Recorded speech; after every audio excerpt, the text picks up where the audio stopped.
Deep breath out. Imagine smoking 15 cigarettes a day. That is 5,460 a year, which, according to the World Health Organization, that habit costs you 75 days of life every year.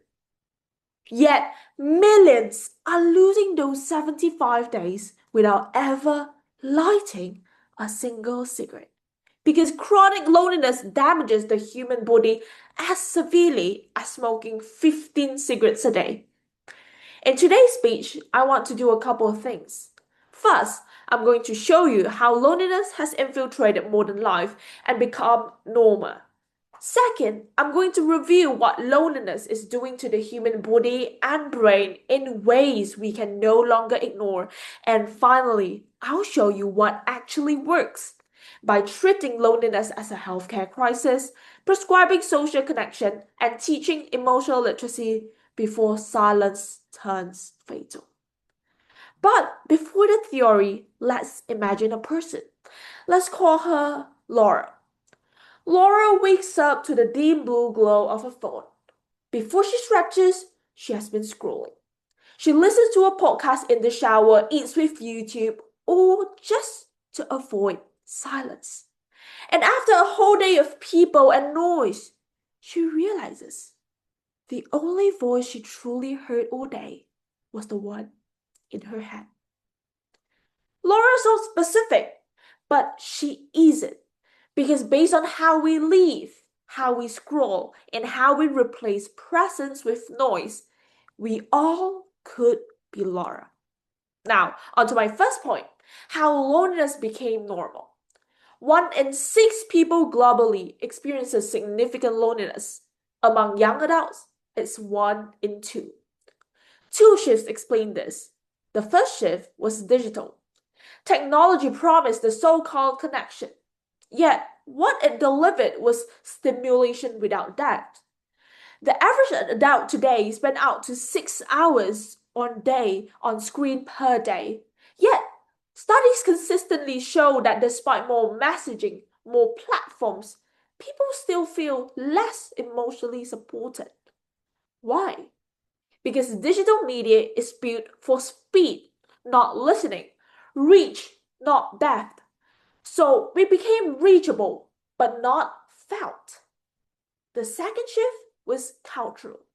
Political scientist Robert Putnam documented decades of decline in community groups, clubs, religious gatherings, and volunteering across many societies. Yet, belonging forms through those repeated low-effort contact like familiar faces, casual conversations. So, when those structures weaken, loneliness becomes not shocking, but expected. On to my second point, how deadly loneliness really is. Chronic loneliness increases the risk of premature death by over 30%, raises the risk of heart disease, stroke, depression, and dementia by almost 50%. A mortality impact comparable to smoking 15 cigarettes a day.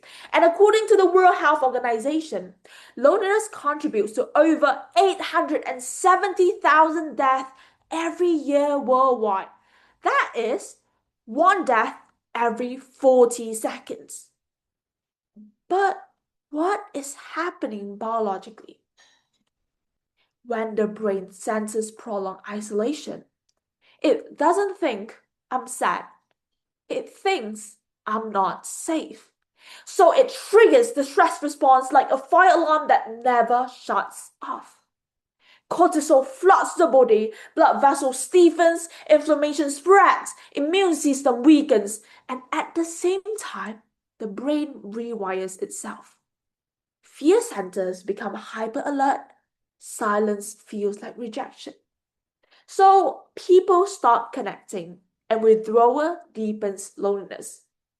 This creates a biological loop.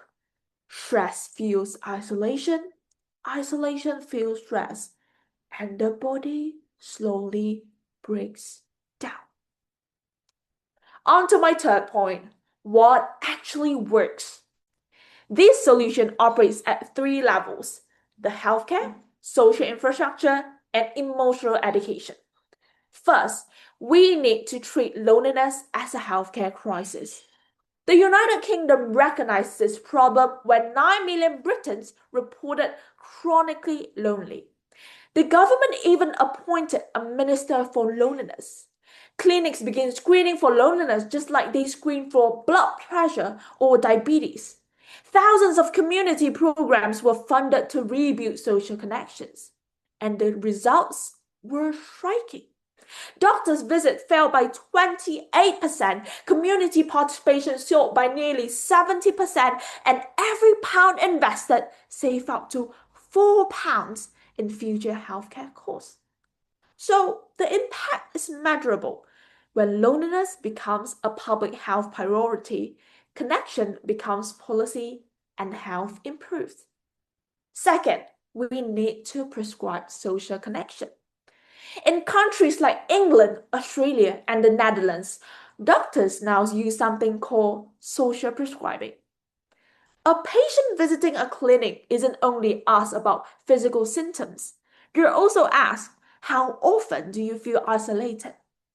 If the answer signals risk, they're referred to a link worker, a professional whose job is to connect people with structured social activities like community gardening, art groups, or shared meals. In other words, connection stops being a personal burden, but a part of the healthcare system. And on to my third point, emotional literacy. Many people suffer in silence not because they feel nothing, but because they don't know how to name what they feel. Saying, I'm lonely, I'm struggling, I need help is surprisingly difficult.